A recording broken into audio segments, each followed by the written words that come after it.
The night was cold and the rain fell hard on the empty city streets. Neon lights flickered, painting the wet ground in blue and red. Most people hurried home, covering their heads with old jackets or plastic sheets. They walked fast, never looking around, as if afraid of what they might see in the shadows.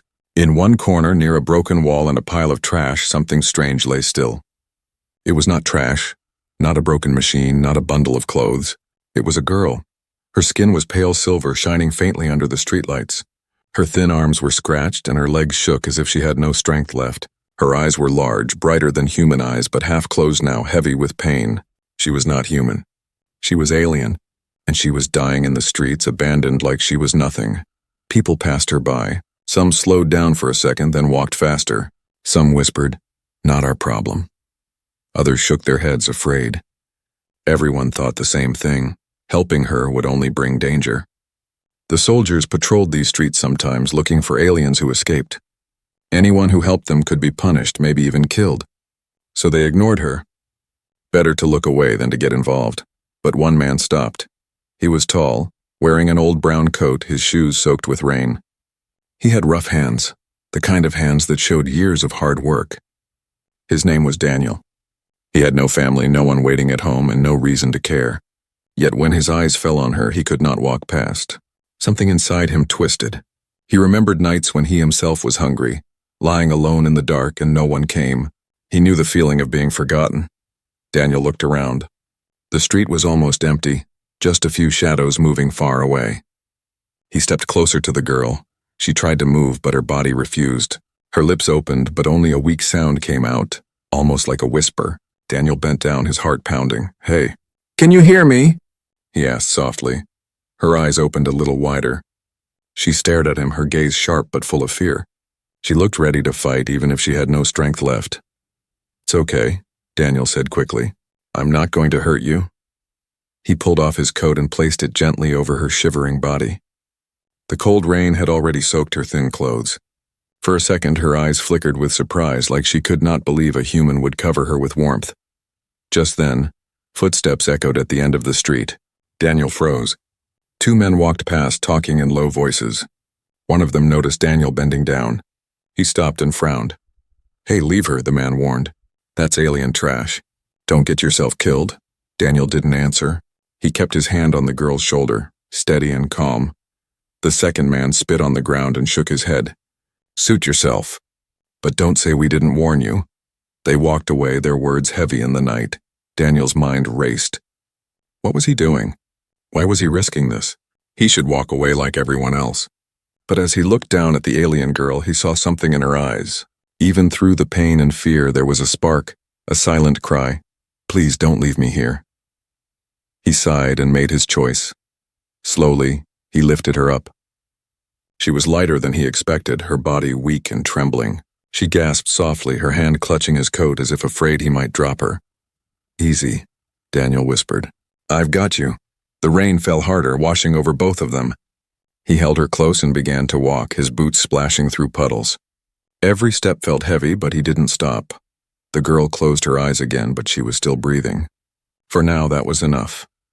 As Daniel carried her deeper into the city, shadows moved in the distance. Somewhere, soldiers were on patrol. Somewhere, someone might have already reported him.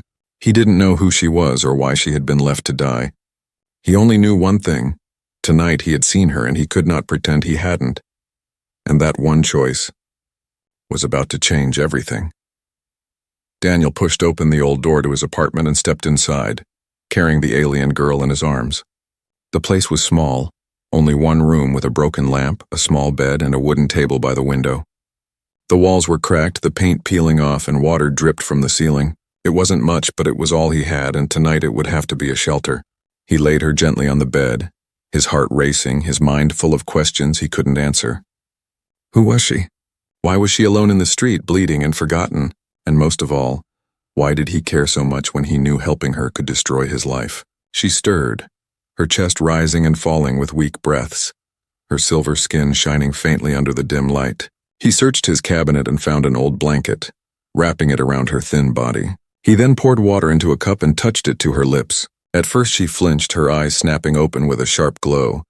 But when she saw it was only water, her lips moved and she drank. Daniel watched her swallow, slow and painful, but alive. "Easy," he whispered. "You're safe now." But he knew it wasn't true. Outside, voices rose in the distance. Boots struck the wet pavement with a hard rhythm. Soldiers.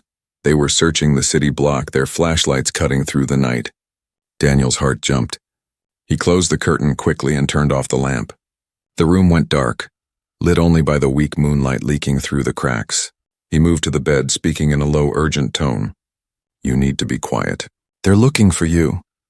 Her eyes widened, fear mixing with exhaustion, but she nodded weakly. Suddenly, there was a loud knock on a neighbor's door, followed by shouting, "Open up, routine search." Daniel froze.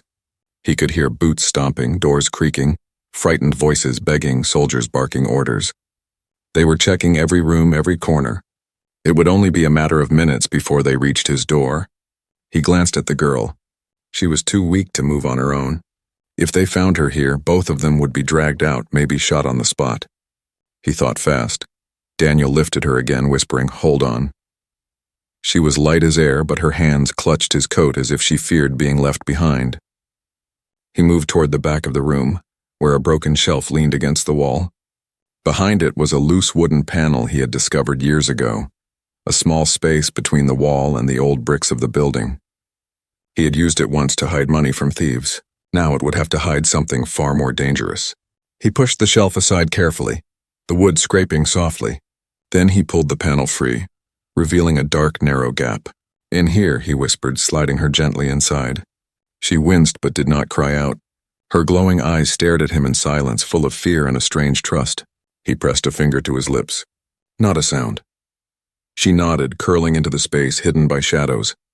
Daniel replaced the panel, dragged the shelf back into place, and wiped sweat from his forehead. A second later, there was a pounding on his door. "Open up, search!" The voice was sharp, merciless.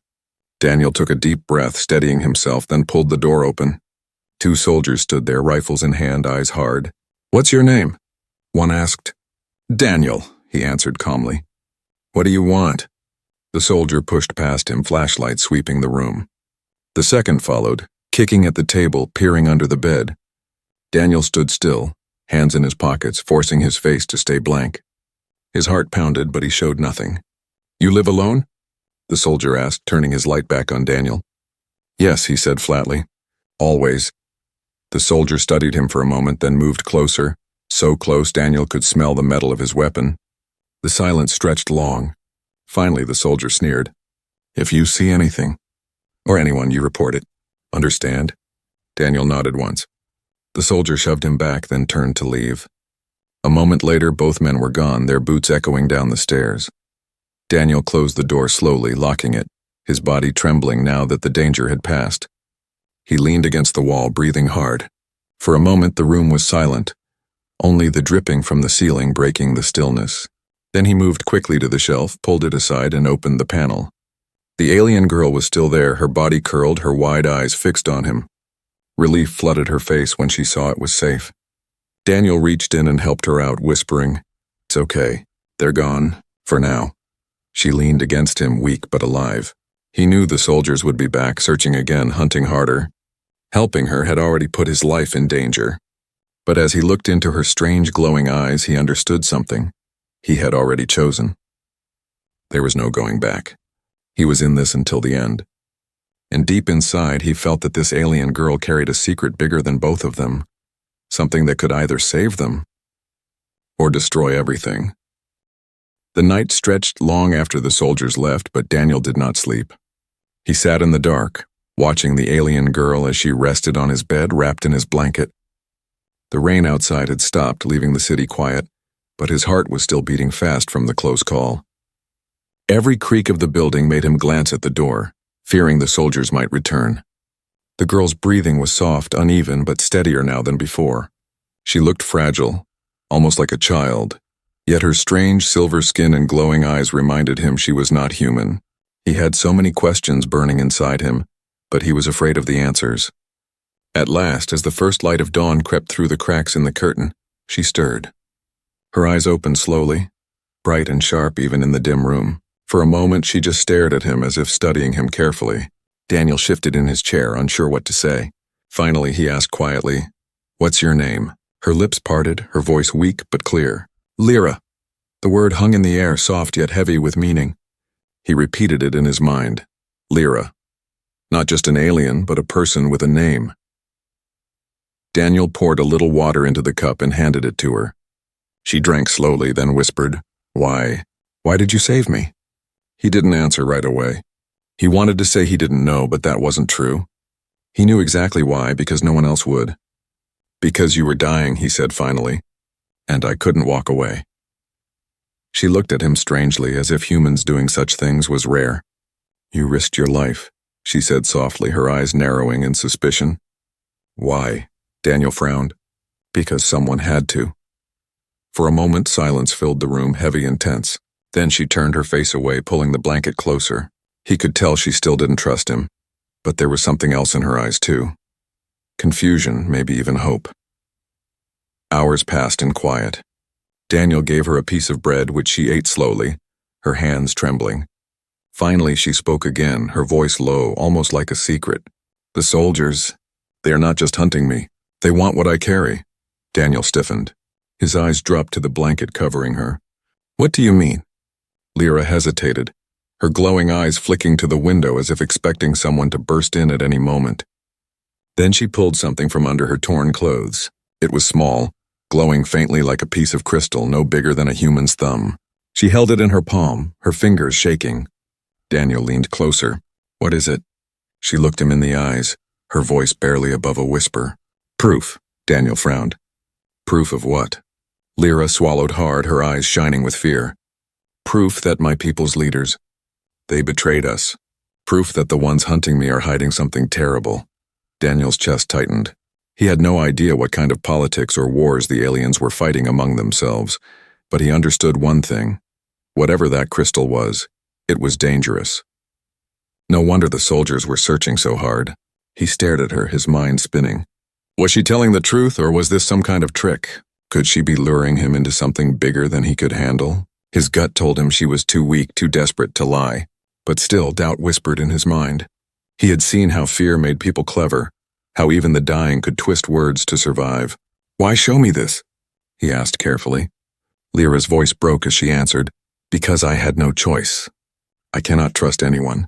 But last night, you covered me with your coat when everyone else looked away. Her eyes softened for just a moment, then turned sharp again. But if you betray me, Daniel, I will know. He felt a chill at her words, though her voice was quiet and broken. There was strength inside her, hidden beneath her weakness. She was not just a helpless girl, she was carrying something powerful, and she knew it. Daniel rubbed his face with his hands, trying to think. He wanted to help her, but now he saw how deep he had stepped into the shadows. Soldiers wanted her dead. She carried proof of some alien betrayal, and here he was, one man stuck in the middle of something that could crush him easily. Still, he could not go back. She was in his home, alive because of him, and even though fear twisted in his chest, he could not abandon her now. The sound of boots returned outside, echoing faintly through the street. Daniel moved quickly to the window and peeked through the curtain. More soldiers checking doors again, whispering into radios. His stomach sank. They hadn't given up. They were hunting harder now. He turned to Lyra, who clutched the glowing crystal close to her chest, her eyes wide with fear. They will not stop, she whispered. If they find me, they will kill us both. Daniel clenched his fists, feeling the weight of her words. The room seemed smaller now, the air heavier.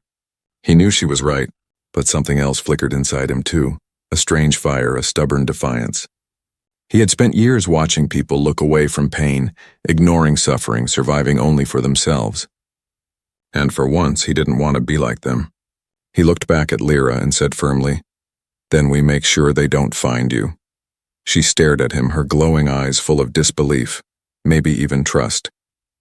Outside, the shadows of soldiers moved closer. Inside, Daniel and Lyra sat in silence, knowing the walls were closing in. Secrets had been spoken, trust had begun, but suspicion still lingered between them. And deep in Daniel's heart, he knew the next hours would decide everything.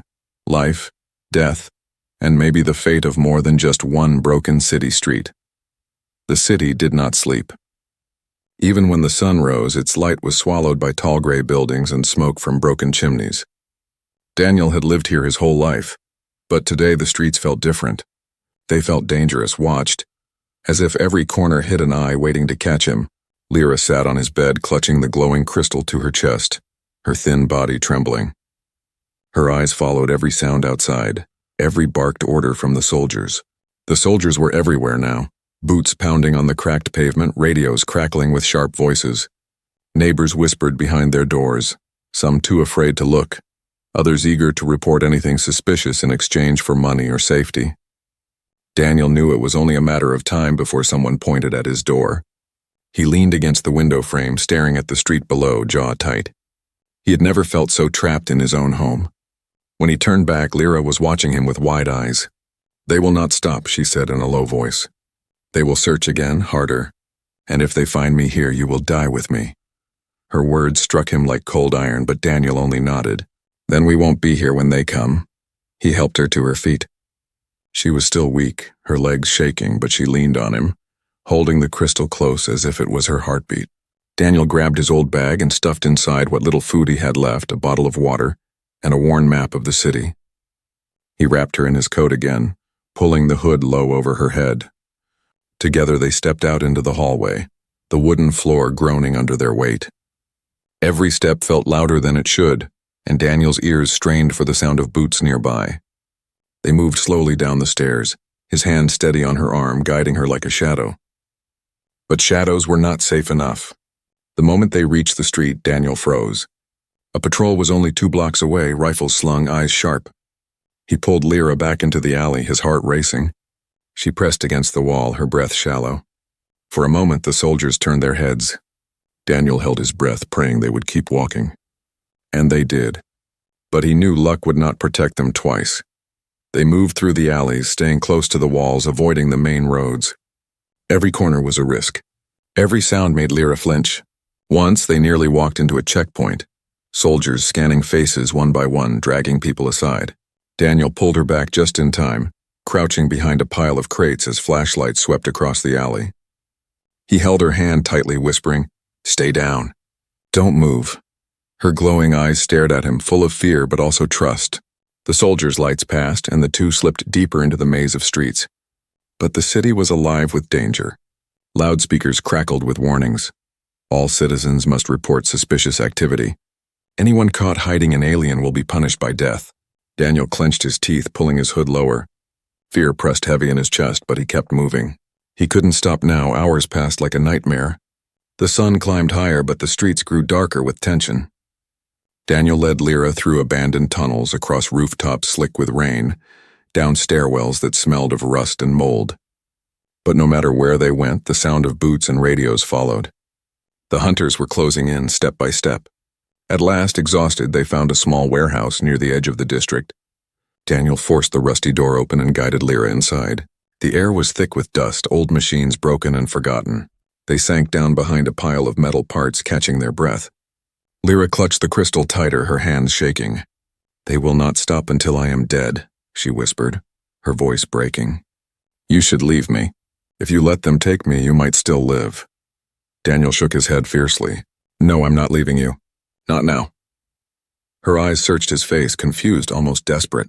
No one had ever said those words to her before. But their moment of rest was short. The heavy rumble of an engine roared outside. Daniel peeked through a crack in the wall. His stomach dropped. A military truck had stopped in front of the warehouse. Soldiers jumped out, rifles ready, scanning the area. Radios buzzed. One soldier pointed at the door. They were coming inside. Daniel turned back, his face pale. Lyra saw the fear in his eyes, and her own grew wide. "They found us," she whispered. He grabbed her hand, pulling her up. "We run." She tried to stand, but her legs nearly gave out. Daniel wrapped his arm around her waist, supporting her weight. The door creaked as soldiers forced it open. Flashlights cut through the dust. Voices shouted, "Search the building." Boots thundered against the concrete. Daniel and Lyra slipped through the back, pushing open a smaller door that led to another alley. They stumbled into the sunlight, breathless, hearts racing. Behind them, shouts rang out. The soldiers had seen movement. Bullets cracked against the walls, sparks flying. Daniel pulled Lyra, running as fast as he could, their footsteps echoing down the alley. The chase had begun. He didn't know where safety lay or if it even existed anymore. He only knew one thing. If the soldiers caught them, it was over. The city stretched ahead, full of shadows and danger. The hunters were closing in from every side. And in Daniel's arms, the alien girl carried a secret powerful enough to change everything. The fear in his chest burned into determination. He would not let them take her. Not while he still had strength to fight. The game of survival had truly begun. Daniel and Lyra did not stop running until their lungs burned and their legs threatened to give out. They crossed alleys, climbed broken fences, and ducked under collapsed bridges, but no matter how far they went, Daniel felt the weight of pursuit pressing on his back. The soldiers' voices faded, but their presence lingered like a shadow, reminding him they were never far. At last, Daniel led Lyra into an old train station, long abandoned, its tracks rusted and its platforms covered in dust. They collapsed behind a toppled bench, both breathing hard. Lyra clutched the crystal to her chest, her glowing eyes dim with exhaustion. For a long moment, neither spoke. The silence was heavy, broken only by the faint drip of water echoing in the vast empty space. Daniel wiped sweat from his brow, his heart still racing. He wanted answers, he needed them now. He turned to Lyra, his voice rough. "What is it you're carrying? Why are they willing to kill half the city just to find you?" Her eyes met his, full of fear and sorrow. She hesitated, as if unsure whether she could trust him with the truth. Then slowly, she unwrapped the crystal and held it out between them. It pulsed with a faint light, almost alive. "This," she whispered, "is not just a stone. It holds memories, records, everything my leaders have tried to bury." Daniel frowned, leaning closer. "Records of what?" Lyra's voice trembled as she spoke. "Records of betrayal. My people came to your world promising peace, promising to trade knowledge and technology for safety. But it was a lie. The ones in power never wanted peace. They wanted control. They planned to break your leaders, weaken your people, and use this planet as their ground for war. And when some of us, my family, tried to speak the truth, they silenced us, killed us. I ran with the only proof left. This crystal is the evidence." Her hand shook as she spoke, tears slipping down her pale silver skin. Daniel felt the air leave his lungs. The weight of her words sank into him like stones. All his life he had suspected the peace between humans and aliens was fragile, but he had never imagined something like this. A secret war plan. A hidden betrayal. It was too big, too dangerous. He stared at the crystal, the light reflecting in his eyes. "And if this gets out?" he asked softly. Lyra's voice was steady now, though her face was pale. "If the humans see this truth, they will know who the real enemy is. They will not trust the leaders of my kind anymore. It will change everything. It could stop a war before it begins." She closed her hand around the crystal tightly. "That is why they hunt me. That is why they would burn this entire city to the ground just to silence me." Daniel's chest tightened. He looked at her, this weak, broken girl hunted like an animal, yet she held in her hands the power to change the fate of two worlds. Part of him wanted to walk away. It was too much. He was just one man, a worker, no soldier, no hero. But another part of him burned with anger. All his life he had seen people crushed by the powerful, silenced by those who called themselves leaders. He remembered nights when his father spoke of justice only to be beaten down for it. He remembered hunger, poverty, lies told by men in uniforms. And now he saw the same thing in her story. She was not just alien, she was like him, a victim of the powerful. Slowly he said, "Then we can't let them have it. If this is the truth, it has to be seen." Lyra's eyes widened, shining with hope for the first time since he had found her. "You would help me?" Daniel nodded firmly, though fear gnawed at his stomach. "I already made my choice when I picked you up from that street.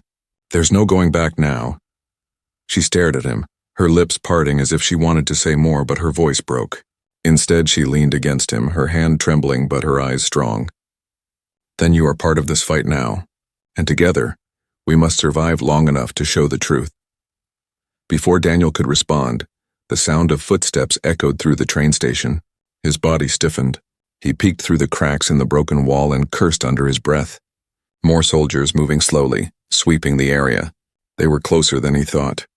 Lyra's hand gripped his arm tightly. "They found us again," she whispered. Daniel's heart pounded, but he forced calm into his voice. "Then we move. We don't stop until we find someone who can see this proof." He helped her to her feet once more, their shadows stretching across the dusty floor. The soldiers' flashlights danced in the distance, beams cutting through the dark. As they slipped through the back of the station, Daniel knew their fight was no longer just survival. The crystal had changed everything. They weren't running for themselves anymore. They were running with a truth powerful enough to start or stop a war. And now the hunters were closer than ever, their voices echoing like a promise of death.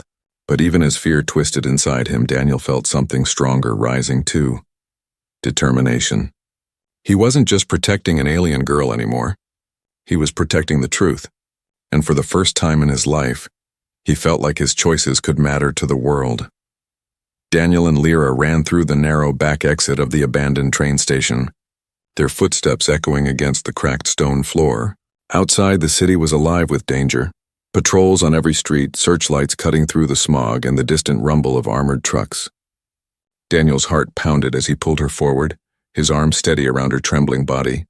She was weak, but the fire in her glowing eyes told him she was not ready to give up. The crystal pulsed faintly in her hand, as if it had its own heartbeat guiding them through the darkness.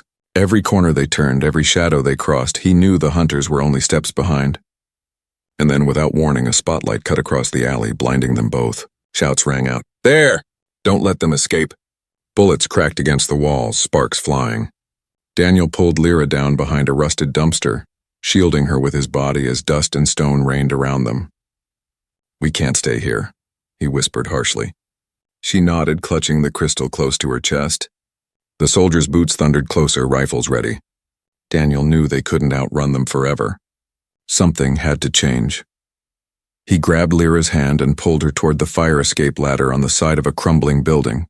She stumbled, but he held her up, forcing her to climb. Bullets whizzed past, tearing chunks of brick from the wall, but somehow they made it to the roof. From up there, the city stretched endlessly, a maze of rooftops, alleys, and broken towers. The soldiers spread below, shouting orders, their flashlights like angry eyes searching the night. Daniel led Lyra across the rooftops, jumping gaps, pulling her with all the strength he had. For a moment, hope flickered. They were ahead. But then the roar of another truck shook the street below. More soldiers poured out, blocking the alleys surrounding the area. They were being herded like prey. Daniel stopped, breathing hard, staring at the circle closing around them. "They're everywhere," he muttered. Lyra's face was pale, her eyes wide with fear. "You should leave me," she whispered, her voice breaking. "If you let them take me, you might survive."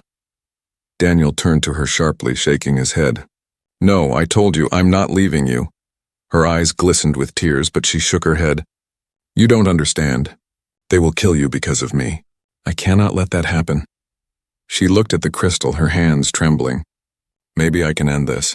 If I give myself up, if I destroy this before they catch us, maybe you will live." Daniel's chest tightened, anger and fear colliding inside him. He grabbed her shoulders. "Don't you dare.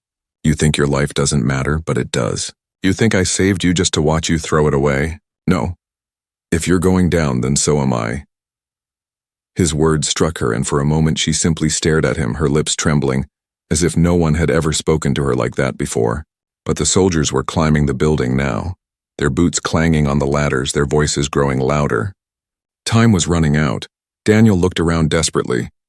Then his eyes fell on the tall tower at the edge of the block, a signal tower half broken but still standing high. "If we can reach that," he said quickly, "maybe we can send a message, show the proof to someone outside the city before they close in completely." Lyra followed his gaze, her eyes narrowing with hope and fear. "It is risky," she whispered, "but it may be the only chance." Daniel nodded firmly. "Then we take it." They ran, leaping across the last rooftop, the gap wider than any before. Daniel pushed Lyra forward, and for a terrifying second she almost didn't make it. Her fingers clung to the ledge, and Daniel grabbed her wrist, pulling her up with every ounce of strength. Behind them, soldiers reached the rooftop, raising rifles, shouting orders. Bullets screamed past, one grazing Daniel's arm, burning like fire. He gritted his teeth, ignoring the pain, and pulled Lyra to safety. Together they stumbled toward the tower. But as they reached the base, a squad of soldiers blocked their path, rifles raised, eyes cold. Daniel froze, his body tense, shielding Lyra behind him. One soldier stepped forward. "Hand her over," he barked, "and maybe we'll let you live." Daniel's heart pounded, but he did not move. "No," he said simply. The soldier sneered, raising his rifle. In that instant, Lyra stepped out from behind Daniel, her glowing eyes blazing with sudden strength. "Enough," she whispered, her voice carrying power. The crystal in her hand pulsed brighter, filling the air with light. The soldiers staggered back, shielding their eyes. Daniel turned in shock. Lyra's whole body glowed now, her weakness fading, replaced by something fierce and unstoppable. The crystal's light wrapped around her like armor, and for the first time, Daniel saw what she truly was. Not just a victim, not just a fugitive, but someone carrying the fire of truth itself. She lifted her hand, and the ground shook. The soldiers stumbled, their rifles clattering to the ground. Daniel stared, speechless. But Lyra's strength was not endless. The light flickered, her body trembling, the crystal pulling everything from her. She gasped, nearly falling, and Daniel caught her. "Stop," he whispered urgently. "You'll kill yourself." She shook her head weakly, her eyes still glowing. "I had to buy us time." He looked back at the soldiers, sprawled and stunned, then at the tower above. The way was clear, for now. Daniel tightened his grip on her hand. "Then let's finish this," he said. Together, they moved toward the tower, knowing the next step could cost them everything. Behind them, the soldiers groaned and rose again. Ahead of them, the tower stretched high, the only hope left. And Daniel knew this was it, the turning point. Either they would succeed or they would fall, but no matter the cost, they would face it together. Daniel and Lyra stood at the base of the old signal tower, its rusted frame stretching high into the gray sky. The air was heavy with smoke, and the sound of soldiers climbing after them echoed through the ruined streets. Daniel's arm throbbed where the bullet had grazed him, but he pushed the pain aside. He looked at Lyra, her glowing eyes dim now, her body trembling from the power she had just unleashed. She clutched the crystal close, as if it was the last piece of her soul. "Can you do it?" he asked quickly. She nodded weakly. "If we reach the top, I can release the truth. The crystal will send the message everywhere, to your people, to mine. They will know what has been hidden." Her voice shook, but her words burned with determination. Daniel glanced back at the shadows of soldiers pouring into the street below. He knew they had only minutes, maybe less. "Then we climb," he said firmly. With one hand gripping the metal ladder and the other supporting Lyra, Daniel pulled them both upward, step by step, the rust creaking beneath their weight. Below, the soldiers shouted, rifles raised, bullets sparking against the tower's legs. The entire structure groaned, but still Daniel climbed, his breath harsh, sweat dripping into his eyes. "Don't stop," he told her, though she was barely holding on. Her hand clutched his arm, her grip weak but desperate. Higher and higher they went, the city shrinking below them, the soldiers looking like ants, their shouts drowned by the roar of engines and the pounding of Daniel's heart. When they reached the top platform, the wind struck them hard, carrying the smell of smoke and iron. Daniel pulled Lyra onto the platform and crouched low, shielding her from the wind. "Do it," he urged. "Send it now." Lyra nodded, placing the crystal in the center of the platform. She closed her eyes, her hands glowing faintly as she whispered words in her own tongue. The crystal pulsed brighter and brighter, its light growing until it painted the sky.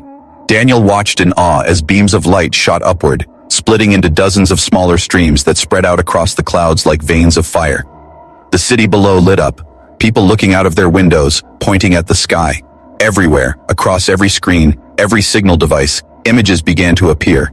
Images of alien leaders signing false treaties, ordering attacks, betraying both humans and their own kind. Voices whispered truths long buried, and the evidence was undeniable. The lie was broken. But the soldiers did not stop. Their shouts grew louder, their bullets striking the tower's legs, shaking the whole structure. Daniel felt the platform tremble under his feet. He looked at Lyra. She was glowing brighter now, but her body sagged, her strength draining fast. "You're killing yourself," he said, panic rising. She shook her head slowly, her eyes still fixed on the light. "It must be done. If the truth does not spread, all of this was for naught." Hing. Her voice was soft, but her will was unbreakable. Daniel grabbed her hand tightly, refusing to let go. "Then we finish it together." The soldiers reached halfway up the tower, climbing with furious speed. Daniel saw them, their rifles glinting in the light. He stood, blocking Lyra with his body. He had no weapons, only his fists and his will, but he faced them with defiance. "You want her?" he shouted down. "You'll have to go through me first." The soldiers raised their rifles, but before they could fire, the crystal exploded with light. The blast was blinding, a wave of pure energy that rippled across the sky. The soldiers clung to the tower, shouting in fear as the light washed over them. In that instant, every screen, every radio, every device across the city and beyond showed the truth. No one could deny it now. The betrayal was revealed, and the world would never be the same. Daniel shielded his eyes, then turned to Lyra. She was collapsed against the platform, her eyes half closed, her breath shallow. "Stay with me," he begged, shaking her gently. Her lips curved into the faintest smile. "You saw me," she whispered. when no one else did. His chest tightened, his throat burning, but he held her close, refusing to let her go. The tower shook again, but this time it wasn't just from bullets, it was from the world itself changing beneath them. As the light faded, Daniel looked out across the city. People were pouring into the streets, shouting, pointing at the sky. Some cheered, others cried, but all of them knew the truth now. The soldiers below looked shaken, their faces pale, their commands faltering. The power of lies had been broken, and the people had seen it with their own eyes. Daniel knew the fight was not over. Wars might come, leaders might still try to crush the weak, but something had changed forever, and it had started with one choice. On one rainy night, when he refused to walk past a dying girl in the street. He looked at Lyra, still glowing faintly, her body weak but her spirit unbroken. He whispered, "We did it." She squeezed his hand, her eyes closing as if she finally allowed herself to rest. Below, the soldiers began to retreat, their orders lost in the chaos. Above, the sky was no longer dark, but lit with the fire of truth. Daniel held Lyra close, his heart heavy, yet full of something new, hope. He didn't know what tomorrow would bring, or how the humans and aliens would face the storm ahead. But he knew one thing, everything had changed. And it had changed because he stopped, because he chose to see her when no one else did. One human act of compassion had broken the chains of lies and lit a path forward. As the city roared with voices of awakening, Daniel sat on the trembling tower with Lyra in his arms, staring at the horizon, ready to face whatever came next.